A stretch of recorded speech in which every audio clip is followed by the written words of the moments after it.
জি, আসসালামু আলাইকুম। আপনারা দেখুন, আসলে এই গাড়িটা দীর্ঘদিন যাবৎ এখানে পড়ে আছে, অযত্নে অবহেলা।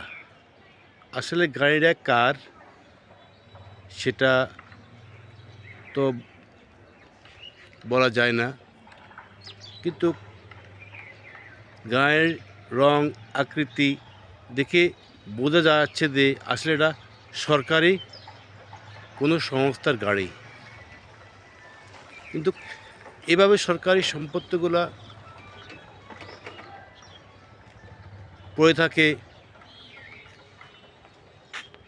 প্রায় জায়গাতে দেখা যায় সরকারি কোটি কোটি টাকার সম্পত্তি পড়ে থাকে। দেখভাল করার কেউ নেই, যত্ন করার কেউ নেই।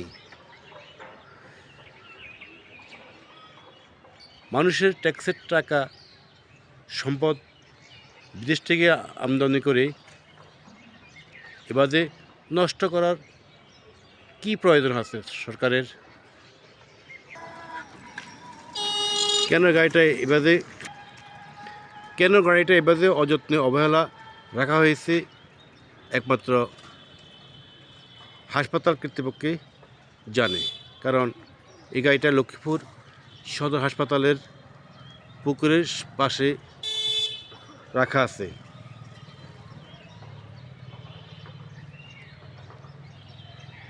আপনারা দেখুন কী কারণে গাড়িটা পড়ে আছে, নতুন গাড়ি, সেটা হাসপাতাল কর্তৃপক্ষে বলতে পারবে।